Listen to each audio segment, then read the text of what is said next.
In shonen anime, one thing that stays the same is the main protagonist always wants to be that guy who leads everything. In some shonen animes, that thing that he strives towards may be a position like in Naruto, the Hokage, or like in Dragon Ball where Goku always trains to become the strongest, nothing more, nothing less. If there's someone stronger than him, he always trains to make sure that doesn't happen. But the obstacle that they always face is, no matter how hard they train, at some point in time they will know that someone is stronger than them, or someone is in the way of their end goal per se. And this is because the series needs to continue, and if they reached what they always wanted to reach, it will start to be like how Boruto is now to Naruto. In Dragon Ball, the issue is Goku can't be the strongest being ever like he wants to. His power doesn't have limits, but to achieve what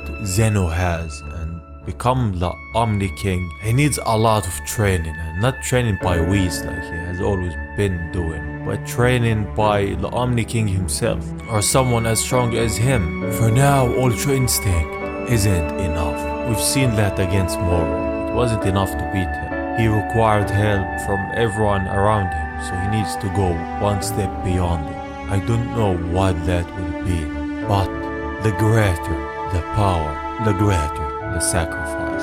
The series is gonna head in the direction of that, of more of the angelic side of power. We explored this type of story last time on Dragon Ball Super Kai, where we've seen Whis' older brother, who showed us his power, which lies way beyond Whis and all of the other angels. He was by himself training, and became one who wasn't like any angel that we've seen before him. He was feared by his brothers and sisters. He knew everything about the universe and fought Goku. At the end, he banished him to a realm by himself. That's where we left things, and I will leave the link in the description for anyone who wants to watch the first part. He had a mortal dream of a world without God. It all picks off right where we left, where Goku is in that realm by himself. He doesn't know exactly where he is. He hears a voice telling him power, feel the power. He felt something like it. He uses instant transmission and goes to it. When he's there, he sees someone way up in the distance. Goku doesn't know who he is. He's different, but from the looks of it, he's the god of this realm, one who possesses what Goku desires, to go one step beyond his limits and be a match for Vodkair. In the mortal realm, in Beerus's place, the Daishinkan arrives. If he has gotten here sooner, he would have been able to save Goku. On Earth, Gohan now notices that Pan is missing. As soon as that happens, Vegeta arrives with her. Gohan thanks him and asks him why was she with him. He doesn't say exactly why, but he tells Gohan, be ready to fight anytime if there is something to protect. Then he leaves. When he arrives at his home, there was none other than Vodkair, Whis' older brother, the angel whose power can't be contained.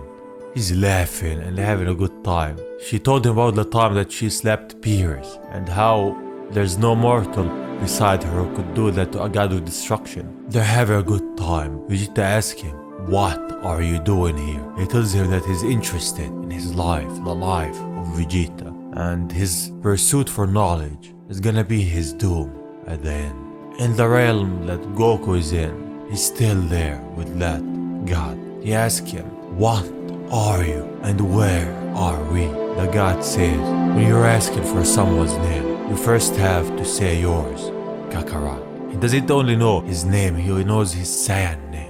As a shock, he knows who Goku is, but the surprise is to see a normal human-like being here, a Saiyan, in this atmosphere. Even the angels rarely come here. So where Goku is, the realm that not even the angels visit, is there with this guy. He looks at Goku and says, a different dimension with the power of a god. He was a bit worried, but Pan is fine. Vegeta sent her to Gohan after all. So this guy knows everything that goes around, not even in this realm, but in the different realms. But he hasn't defeated Vodkair. It's just a game for him. And it's been a long time. He's gonna give him some food. but there's nothing around him. As Goku says, this guy is a god. So naive. You shouldn't let your eyes fool you. If there is nothing, then there is everything. And that doesn't make sense. If there's nothing, there's nothing. If you're a god that can create, that's something else, but that doesn't make sense. But nonetheless, he creates a table with food on it. So this guy can do and see whatever he wants. I think his power is on a whole nother level. On Earth, Vodka here is still with Vegeta. And he's enjoying his stay here, but Vegeta wants him to just go away. Vodka has different plans. He's gonna test Vegeta's strength just in case. Vegeta's afraid for the city, but Vodka here doesn't care, because somewhere there's not a single sound. He then disappears, and from behind Vegeta he says, "Get set, go." He launches him far away, destroying everything. Bulma and the villagers are gone. Won't you ask? Vodka here says then, the answer will depend on how serious you are. They're ready to unleash it all. Vegeta transforms to his Super Saiyan God form. Vodka here takes his rope and says it seems fun. Vegeta launches at him but fails to land anything on Vodka here. The angel goes back as Vegeta goes in once more. Using his portals, he lands a couple of attacks on Vegeta and says, "I'm going in more and more," as he goes and pressures our Saiyan more and more. To trick the Prince of all Saiyans is one thing, but to not expect him to fight back is another. As he finds an opening and attacks Vodka, landing the first attack ever on him. "That's it," he says. Using that logic, you can read your opponent's next movement. With it, you can surpass the Ultra Instinct's deepest level of ego. He's training him, in a sense, to make him surpass Ultra Instinct. I don't think he's that much of a bad guy. He's just an angel who has been misunderstood. That's what I think. That's why he says, "Let's do our best, shall we?" As Vegeta charges his final flash and fires it towards Vodka here. But he just uses his portal and it disappears. Not even a whisper in the wind. Goten and Trunks are going there to see what's happening. As Vodka here opens a lot of portals, and from them, Ki blasts out going at Vegeta. He dodges them all, but forgets one thing, that Vodka here is behind him. He delivers an attack at him with a massive destructive power. Vegeta has lost his on the ground. He tells him that the thing that he lacks is that he has no master. He wants to be that master of Vegeta. As Goten and Trunks get there, he wants to go and treat them. At the same time, Vegeta amazed him, and his final flash is as he sends it at him. Vegeta has taken his final flash head on, and he could restore the powers that he gets for a long period of time. He teleports to Goten and Trunks and tells Trunks that he's an acquaintance of his father. He says it with a smile. He's having fun over there. After a while, on Dindes, Vegeta is there with all of the Z fighters. Vodka left him alive and he's in a good state.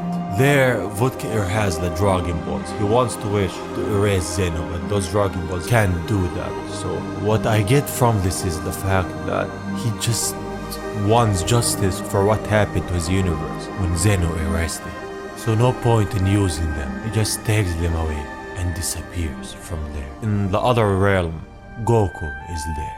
He has finished eating and is talking to the god. He's about to leave, but the god tells him, "What are you talking about? You can't leave this space. Teleportation can't be used here. He's stuck." He was going to be sent to a different dimension by Vodka, but accidentally got here. It was Vodka's fault. How can he go back? Then we see Vodka himself there. As the god says, "Ask him himself." Goku stands. That angel, the one who came out of nowhere and tried to ruin everything, is there. But he's not the real one. The god created him as a doll. He has the same power as him, but his personality has been changed. He said that anything is possible in this realm. So Goku looks at him and says, "Uncle, just what are you?"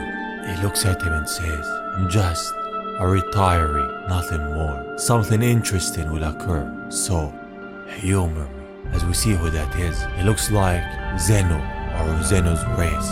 He can't be Zeno's brother, father by a sense, but he's an Omni King in some sort. That explains why he can create anything and why he's this powerful.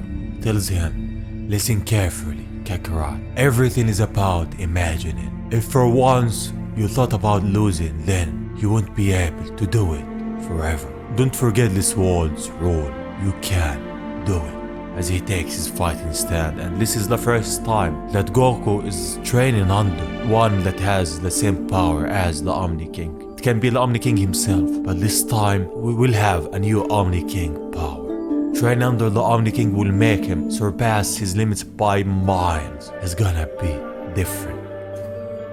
In space we see Vodka himself, and he's about to set the date, but we see different versions of him. No one can wait a month, and I don't know why there's 10 or more of him. He says, if we don't set the date now, don't we have the freedom? He says it with a smile. This guy is somewhat good and somewhat evil.